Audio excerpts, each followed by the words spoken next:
और जो भीड़ का हिस्सा है केवल दिलाने आए हैं, एग्ज़ाम दिलाने आए हैं, वो बाहर हो जाएंगे।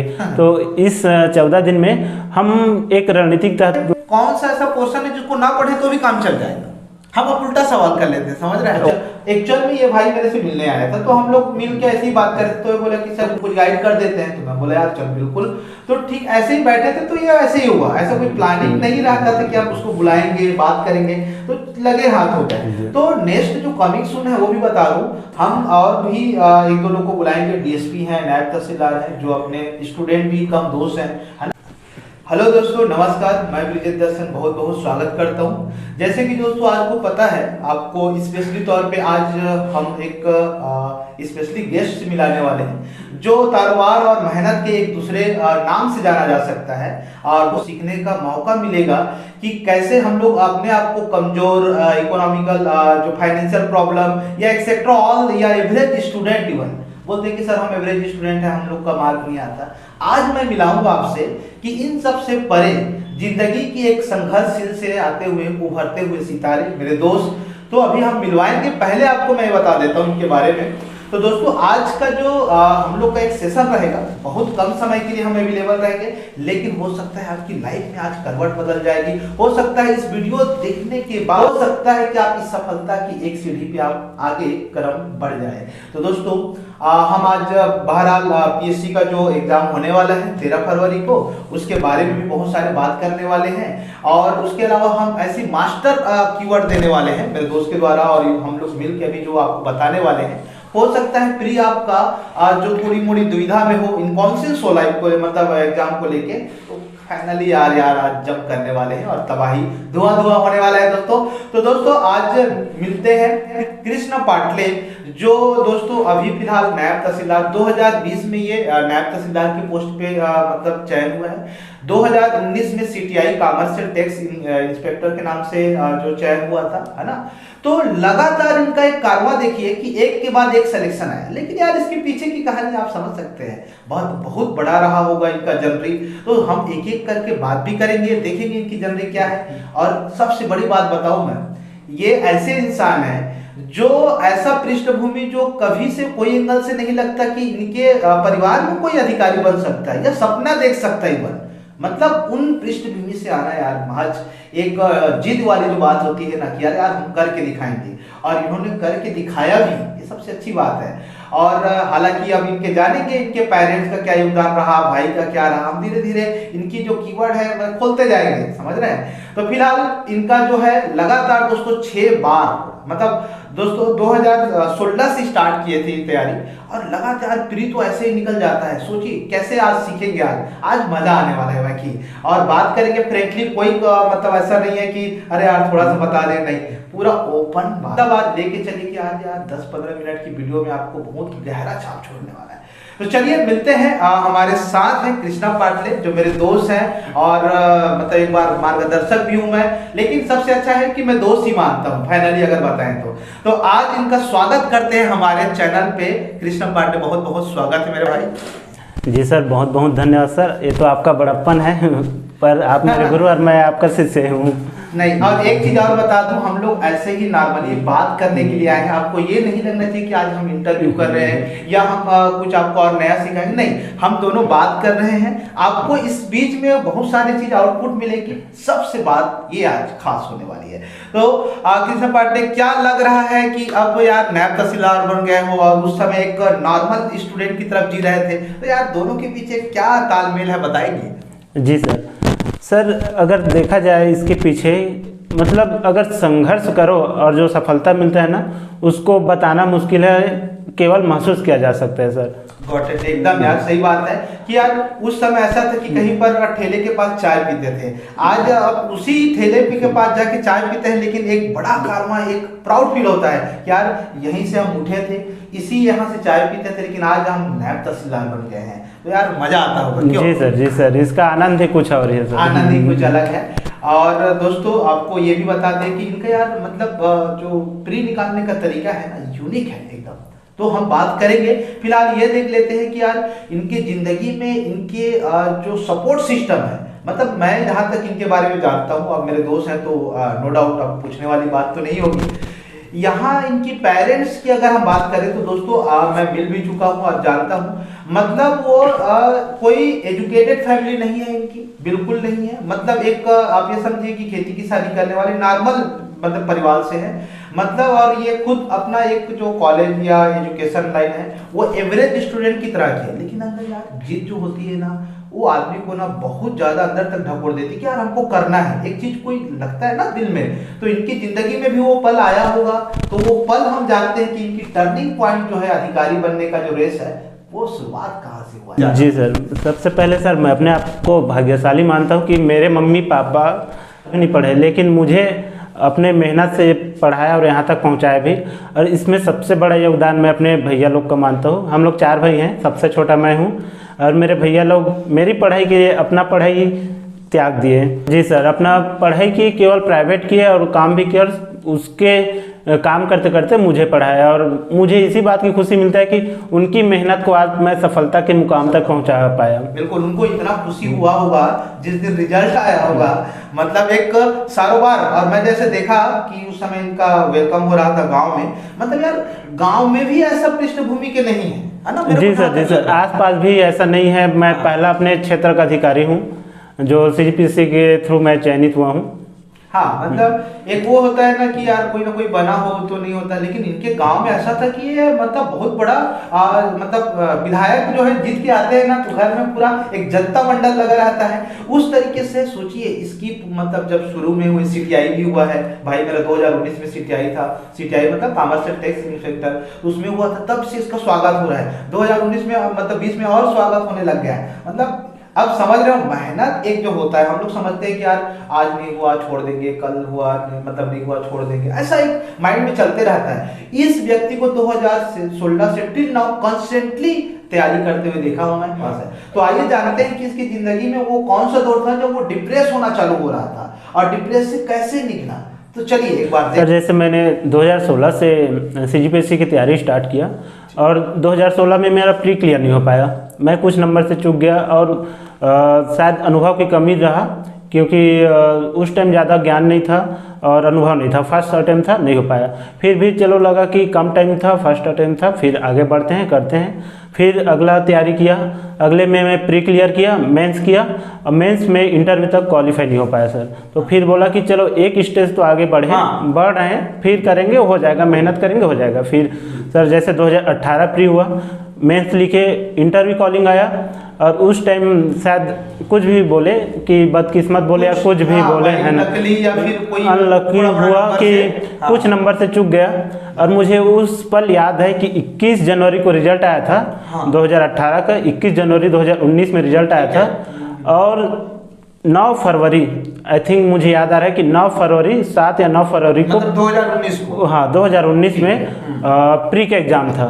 अब जाहिर सी बात है, ह्यूमन है, होता ही है भाई, जहाँ सफलता हाथ लगती है निराशा होता है, मेहनत उतना मेहनत करो और है ना, सफलता नहीं मिलता है। तो अब मैं 4-5 दिन ऐसे उदास रहा, और मेरे सर ब्रिजेश सर और जो अभी नायब तहसीलदार है मनेंद्रगढ़, अच्छा, एक चीज और आपको बता दूं, हम लोग का जो एक सर्कल है, सर्कल मतलब जैसे एक ग्रुप है जो हम लोग आपसी रहते हैं, तो आपको मोहताज मतलब कोई परिचय के मोहताज नहीं है। विभोर यादव सर जो नायब तहसीलदार हुए थे 2018 में, जो कोरिया में पोस्टिंग है, उनकी बेटर हाफ जो वाइफ है, जो हमारी दोस्त भी है, नेहा कौशिक, उनका भी एंट्री में हुआ है, और ये भी एंट्री हुए। तो ये एक हम लोग का एक बढ़िया ग्रुप है, मतलब जिससे हम लोग कुछ भी हुआ विचार वगैरह लेते। तो ये इनके लाइफ में जब से आया, या ये जो बोल रहे हैं, तो आगे आप ये बताएंगे कि आगे की कहानी क्या है। जी सर, जी। तो सर उस टाइम अब संभालने वाले कोई नहीं थे, तो ब्रिजेश सर हमारे ड्रीम दर्शन क्लासेस के, और इभोर सर और नेहा मैम, सब ने फिर मुझे समझाया कि मेहनत किया है, एक दिन ना एक दिन सफलता जरूर मिलेगी।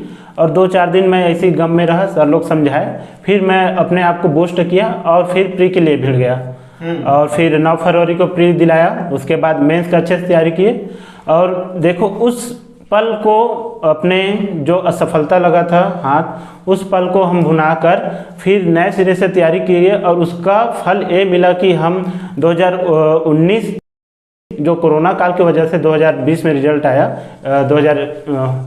हाँ मतलब 2019 में जो पेपर दिया वो 2020 में आया और 2020 में पेपर भी हो रहा था पेपर, हाँ, और उसमें रिजल्ट भी आया है। लेकिन भाई का ऐसा सहयोग देखिए, हाँ, उसका फल ये मिला कि 2019 में जो रिजल्ट आया उसमें कमर्शियल टैक्स इंस्पेक्टर के पद पर चयनित हुआ और 2020 का भी पीएससी में नायब तहसीलदार का पद मिला मुझे। हाँ फाइनली मतलब तो चलिए एक एक करके हम इनसे कुछ सवाल करते हैं जो आपके लिए फायदे वाली हो। अब हम लोग से तो बात हो चुका, हम लोग तो एक दूसरे को जान ही चुके हैं, ठीक है, और हम इतना घनिष्ठ हैं कि हमको बताने की जरूरत नहीं है। तो एक काम करते हैं, इनसे देखते हैं कि स्ट्रेटेजी क्या रहता है इनका, जो इतने बार लगातार यार फ्री निकालना मतलब बात संयोग नहीं, इसको मेहनत बोलते हैं।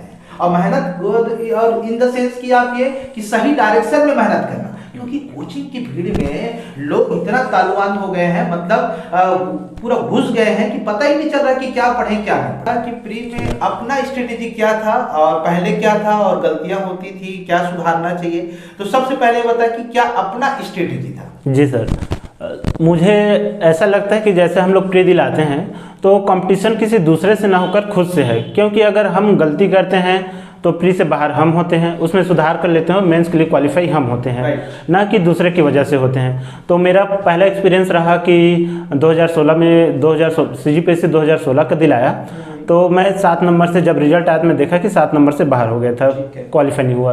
तो मुझे जब मैं सेल्फ एनालिसिस किया तो समझ में आया कि मैं माइनस मार्किंग ज़्यादा कर डाला था, इस कारण बाहर हुआ।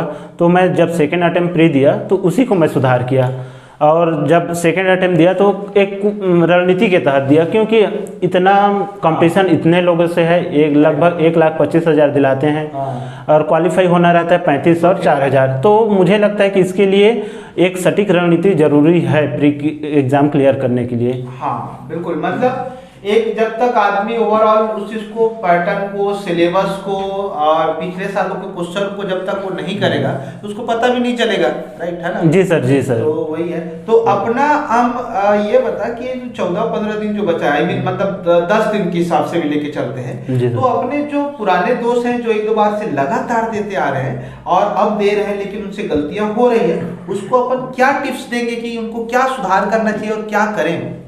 जी सर, अभी जैसे 13 फरवरी के एग्ज़ाम है और गिनती के दिन बचे हैं। आज देखा जाए 30 जनवरी है, तो केवल 14 दिन बचा है, ठीक है। तो मैं इतना बोलना चाहूँगा कि इस 14 दिन का मतलब 100% यूटिलाइज करो।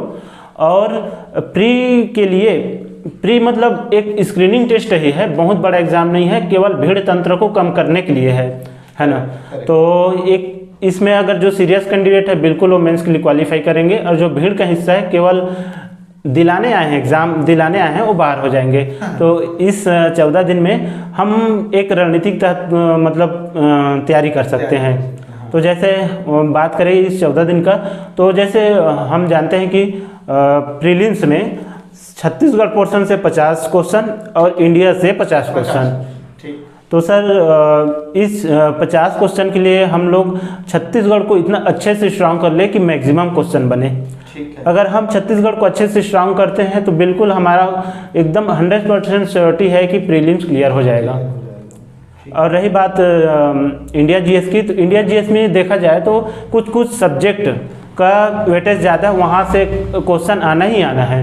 हम बात करें कि पॉलिटी से 7 से 8 क्वेश्चन आता है, हिस्ट्री से 7 से 8 क्वेश्चन आता है, और उसके बाद हो गया हम भारत भूगोल, उसको तैयारी कर ले। इकोनॉमिक्स का पढ़ ले, इकोनॉमिक्स में भी पढ़ना है तो ऐसे एक स्टैटिक पोर्शन का कॉन्सेप्ट क्लियरिटी करें, सिद्धांत को पढ़े, उसके साथ हम करेंट अपडेट करें।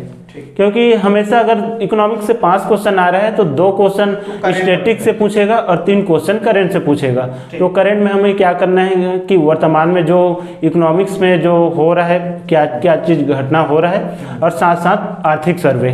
हाँ मतलब आप बजट को देख लीजिए, या फिर आप जीडीपी देख लीजिए कि भारत का कितना है, या आर्थिक सर्वेक्षण में जैसे प्राथमिक, द्वितीय, तृतीय सेक्टर हो गए, तो तीनों को इन्वॉल्व करके देख लीजिए, कोर सेक्टर को देख लीजिए।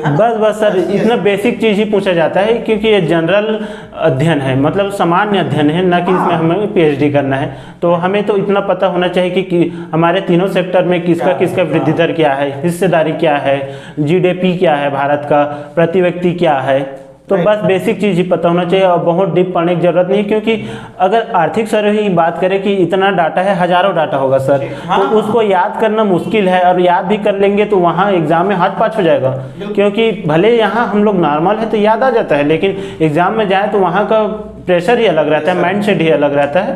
तो हम लोग इतना डाटा याद करें क्योंकि जो काम की चीज़ है उसी डाटा को याद करें, और ऐसा याद करें कि अगर एग्जाम में आए तो उसको बनना चाहिए। ओके, सही बात है। और यार जैसे हम लोग अगर बात करें वहां पर, तो इंडियन जीएस के सवाल जैसे पिछले साल के देखेंगे तो यार ऐसा बोला जा रहा था कि थोड़ी सी वो एक कॉन्सेप्चुअलाइज पे है, और दूसरा इसकी जो ऑप्शन देने के तरीके हैं पीएससी के वो थोड़ा सा चेंज हो गए हैं, तो बच्चे लोग उससे भी परेशान थे। हालांकि मैं गाइड कर देता हूँ, लेकिन अपना स्ट्रेटेजी कैसा रहा वो सवाल को लेके।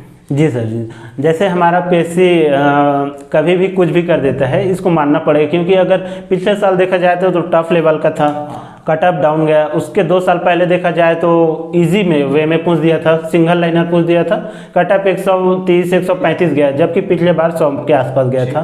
तो हमें दोनों के लिए तैयार होना पड़ेगा, क्योंकि एग्ज़ाम है, परीक्षा है, पर की इच्छा है क्या पूछ दे हमें नहीं पता, है ना। तो पिछले बार देखा जाए तो छत्तीसगढ़ ठीक था, और भारत की जीएस की बात करें तो उसमें कूट था, और कूट में ऑप्शन में भी कूट था, मतलब ऑप्शन में तो कूट था, आंसर में भी कूट था। तो हमें उसके लिए एक रणनीति तैयार करना है। कैसे? जैसे पिछले बार डायरेक्ट फैक्चुअल ना पूछकर कॉन्सेप्चुअल पूछा, तो कॉन्सेप्चुअल के लिए हमें क्या करना है कि अगर किसी टॉपिक को पढ़ रहे हैं तो उसका कॉन्सेप्ट हमें क्लियर होना चाहिए। और उसके बाद हमें वहाँ पर जैसे ऑप्शन देख रहे हैं, तो अगर हमें जो जो कंफर्म ऑप्शन है, मतलब कि हाँ पहला ऑप्शन सही है, तीसरा ऑप्शन सही है, हमें आंसर में देखना चाहिए कि पहला तीसरा में क्या है, और जितना हमें पता है कि पहला तीसरा सही है उसके बाद ऑप्शन में देखना चाहिए, क्योंकि एक ऑप्शन काटने का भी मतलब विकल्प रहता है। ऑप्शन को एलिमिनेट करते हैं, एलिमिनेट तो नहीं हो सकता, कुछ भी हो जाए, फिर उसको हम पुट के द्वारा सेट करते हैं। जी सर जी, ऐसा है। सही बात है। तो यार ये तो ठीक है। तो बस ये बता दे कि अगर हम 10 दिन में बहुत कुछ पढ़े हैं, नहीं भी पढ़े हैं, तो ऐसे कौन सी चीज को, जैसे छत्तीसगढ़ को तो पढ़ना ही है, जी सर, ठीक बात है ना, छत्तीसगढ़ को तो करना ही है, जी सर। तो हम ये कौन सा ऐसा पोर्शन है जिसको ना पढ़े तो भी काम चल जाएगा? हम अब उल्टा सवाल कर लेते हैं, समझ रहे हैं? Okay sir. तो कौन सा ऐसा पोर्शन है जिसको जैसे तू नहीं करके गया होगा कि एक आध पोर्शन पर याद नहीं हो पा रहा है, थोड़ा टाइम लग रहा है, तो इसको छोड़ देते हैं। तो ऐसा कौन सा पोर्शन है जिसको छोड़ने से भी अपना लगातार एग्जाम निकला है, तो ये बता हम लोग को। जी सर, इसमें अगर हमारे पास टाइम कम है तो बिल्कुल 1 से 2 सब्जेक्ट हम स्किप कर सकते हैं, या एक केवल सरसरी नज़र देख सकते हैं। क्योंकि पढ़े रहते हैं, एक आध नज़र हमारा पढ़ा रहता है तो अनकॉन्शियस माइंड में रहता है, और प्रश्न देखें तो ऑप्शन याद आ जाता है। तो हम लोग जैसे साइंस की बात करें, साइंस टेक्नोलॉजी की बात करें, तो पिछले 2 साल से बहुत कम क्वेश्चन आ रहे हैं, 3 से 4 क्वेश्चन आ रहे हैं, तो उसको स्किप कर सकते हैं। और आता भी है तो व्यवहारिक क्वेश्चन आता है, व्यवहार की चीज़ ही आता है, तो वो अगर आ रहा है तो बन भी सकता है, अगर नहीं भी पढ़े हैं तो उसको कर सकते हैं। और दूसरा हम पिछले बार जैसे दर्शन से क्वेश्चन नहीं आया था तो केवल बौद्ध और जैन से आया था, तो एक टेंडेंसी चल रहा था, जी सर, 10 सवाल तक भी पहुंच चुका था जी सर, 5 से 6 क्वेश्चन दर्शन से आता ही था, लेकिन अब थोड़ा सा वेटेज कम हो गया, तो उसको स्किप कर सकते हैं। क्योंकि दर्शन ऐसा है कि अगर अंदर डीप जाए तो कोई सा भी सिद्धांत पूछ सकता है, जो मेंस के लिए ठीक रहता है, मेंस में पढ़ते हैं फ्री में, है कि वो अध्यात्म में घुसने वाला है, पता चला एग्जाम देने के बहाने वो फिर संन्यास लेने चले गए, तो वो ऐसा मामला हो जाता है। जी सर जी, तो हम फ्री है तो केवल बेसिक चीज ही पढ़े, अगर पढ़ रहे हैं एक नज़र सरसरी कौन सा दार्शनिक कौन सा सिद्धांत दिया है, और षड दर्शन इंडिया का जो षड दर्शन है, और चरवाक और जैन बौद्ध, बस इतना ही कर ले तो भी सफिशिएंट है। ऊपरी तौर पे भी ये सब जी सर, ठीक है, सही है।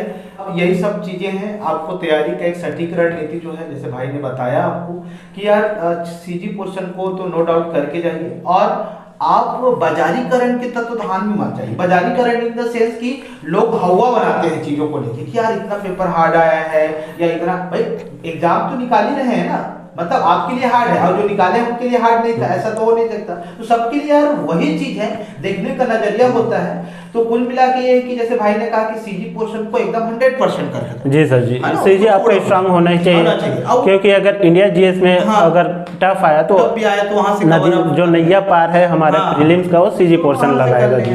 अब मेरे को जहाँ तक ऐसा लगता है, मैंने भी देखा हूँ, बच्चे लोग को बोलते भी रहता हूँ क्लास में, कि यार यहाँ जितने एग्जाम निकाल रहे हैं ना, लगभग मोस्टली सीजी के ही मतलब वो बिहार पे ही निकाल रहे हैं। जी सर जी, ये तो है। अभी मतलब सीजी का वेटेज इतना ज़्यादा है तो सीजी को इतना अच्छे से कर ले रहे हैं कि इंडिया जीएस का अगर थोड़ा नहीं सा कम ही मतलब कम पोर्शन बन गया, चेक करो। हाँ तो भी मतलब प्रीलिम्स क्लियर हो जा रहे हैं। सही बात है, ठीक है।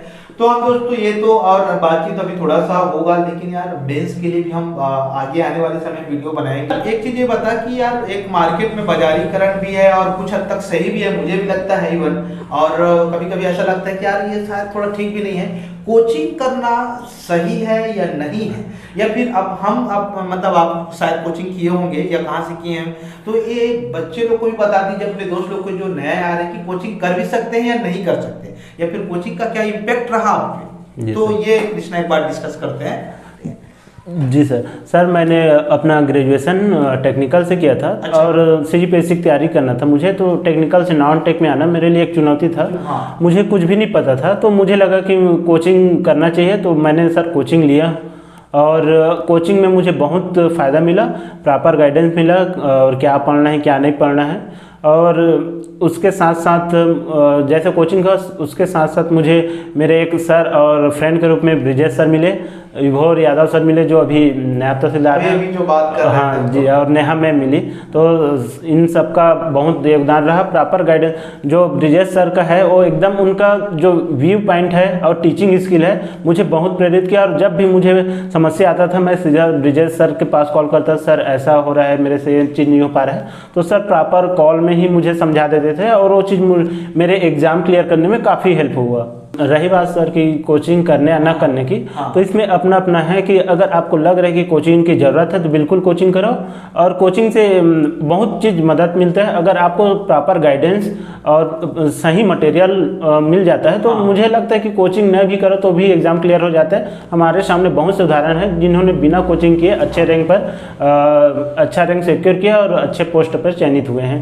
हाँ, मतलब कोचिंग की जहाँ तक पाटले मेरे को जो समझ है, एक है ना जो हम लोग देखते हैं और हम भी जुड़े रहे हैं, मतलब लगातार 5-6 साल से मतलब हर एक कोचिंग में जैसे अब मैंने पढ़ाया है, तो इस बात को समझता हूँ कि एक आपकी तैयारी को वो समय बचत कर सकते हैं। जैसे किसी को 6 महीने में तैयारी हो रहा है तो वो आपको 3 महीने में प्रॉपर गाइड कर देगा क्या पढ़ना है कैसे पढ़ना है, ये कोचिंग का मामला है, ठीक है। तो एक समय बचत करने वाली चीजें हैं वो कोचिंग कर सकता है, ये बात सही है। लेकिन यार यदि आपके पास कोई मार्गदर्शक के रूप में है, गाइडेंस के तौर पे मेंटर कोई सीनियर भाई हो गया, मतलब सीनियर कोई हो गया या भाई हो गया या कोई टीचर इवन हो गया, तो यार कोचिंग की भी इतना भी जरूरत नहीं हो सकता, सेल्फ स्टडी भी बहुत कुछ हो सकता है। जी सर प्रॉपर गाइडेंस बहुत ज़रूरी है सर इसमें। और हम जैसे कोचिंग करते हैं सर, हाँ समय की बचत होता है और सही मटेरियल हमें बताया जाता है और सही चीज़ को पढ़ाया जाता है।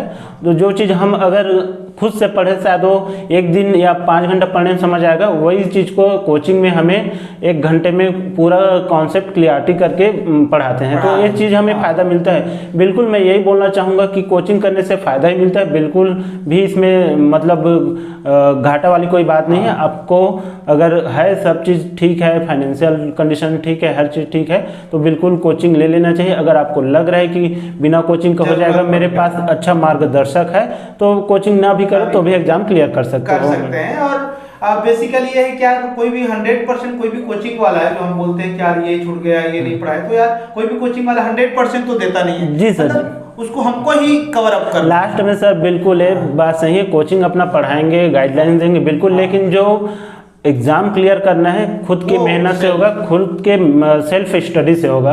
तो आप कितना भी कोचिंग करो, 2 बार 3 बार 2 कोचिंग सेंटर 3 कोचिंग सेंटर से करो, अब पूरा बोलोगे कि कोचिंग से ही एग्जाम निकलेगा तो नहीं, क्योंकि जब तक आप मेहनत ना करो, जब तक आप मेहनत ना करो ये एग्जाम क्लियर होने वाला नहीं है। सही बात है। तो बेसिकली वही है कि यदि आपको लगता है जनरली मेरे को जरूरत है, मेरे को सब्जेक्ट की समझ होनी चाहिए, तो आप कर सकते हैं। यदि कोई बताने वाला तो यार आपको आप ना भी करें तो भी चलेगा, है ना, उसमें कोई दिक्कत नहीं है। अच्छा यार हमारे दोस्तों को ही बता दें कि अब मेंस का तो हम लोग बाद में बात करेंगे, प्री में छत्तीसगढ़ पोर्शन है, तो छत्तीसगढ़ के पोर्शन में कौन सा ऐसा टॉपिक है जो एकदम है समझ जाए कि वो आता ही है, तो ऐसा कौन सा टॉपिक है? 4-5 टॉपिक बता दे भाई लोग को, यार जो देख रहे हैं दोस्तों को, कि ये टॉपिक करके ही जाइए, इससे सवाल आते ही हैं। तो यार बेनिफिट मिल जाएगा। जी सर अभी सर जैसे बहुत कम दिन बचा है, तो अभी केवल अगर कोई सब्जेक्ट पढ़ रहे हैं तो कुछ टॉपिक इतना स्ट्रांग कर ले जहाँ से क्वेश्चन आता ही है और आ ही रहा है लगातार। जैसे हम छत्तीसगढ़ की बात करें तो छत्तीसगढ़ हमारे छत्तीसगढ़ संस्कृति और जनजाति संस्कृति से लगभग 6 से 7 क्वेश्चन हर साल आ रहे हैं और किसी साल 10 भी पहुँच जा रहा है, तो इसको अच्छे से कर लें।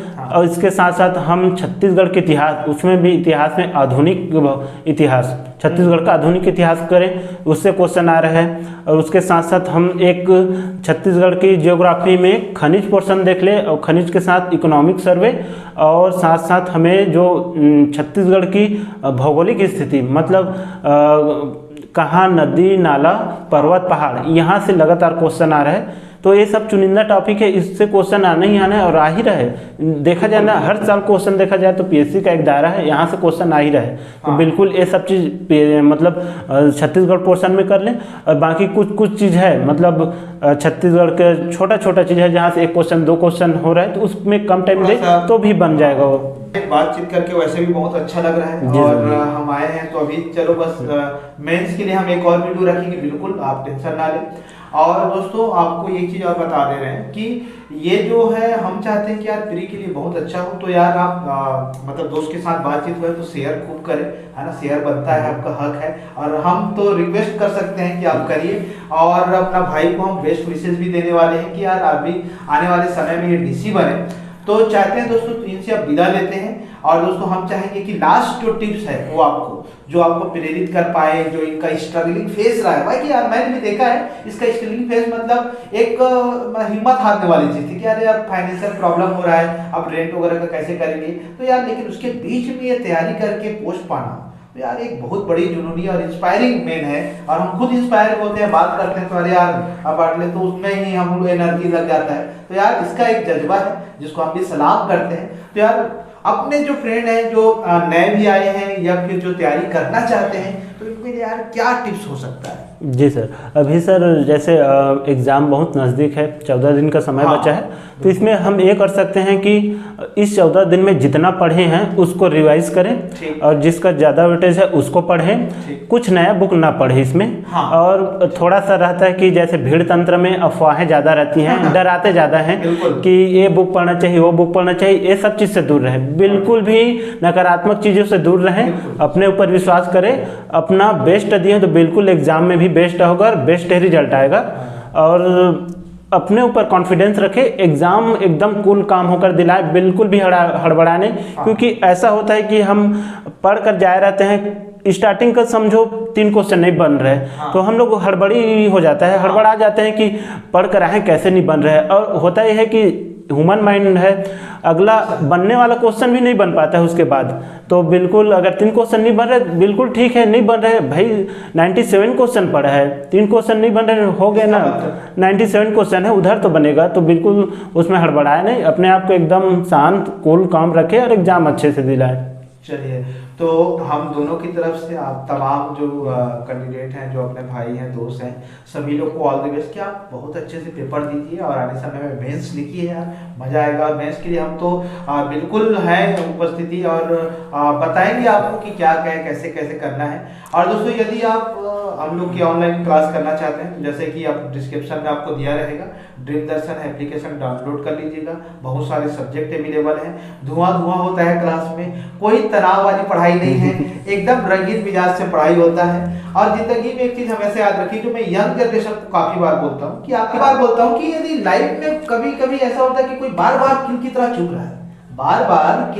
चुभ रहा है, तो एक काम करो, एक दिन उसको कील को हथौड़ा बन के ठोक दो, खत्म करो मामला। मतलब आपकी जिंदगी में कोई भी चीज पेपर तक दिमाग में नहीं रहना चाहिए। वैसे मेरे बहुत सारे मोटिवेशन वीडियो डाले, आप देख भी सकते हैं। तो कृष्णा पाटले मेरे भाई, अब हम चलते हैं कि यार डीसी बन के आए और इंटरव्यू दे, तो तब ही मजा आ जाएगा। फिर आप मेंस के लिए तो बुलाएंगे। जी सर, बहुत बहुत धन्यवाद सर, और सभी प्रतिभागियों को बेस्ट ऑफ लक, अच्छे से एग्जाम दीजिए, और उसके बाद फिर मेंस के बारे में चर्चा करेंगे। हाँ बिल्कुल, मेंस के बारे में चर्चा करेंगे। तो थैंक यू वेरी मच दोस्तों, लॉट्स ऑफ लव। और बस यही बोलूंगा कि यार शेयर खूब करिए, ताकि उन बच्चों तक भी पहुंचे जो इसकी उनकी जरूरत महसूस होती है कि यार हमें कुछ टिप्स मिल जाए। ठीक है, तो चलिए, थैंक यू।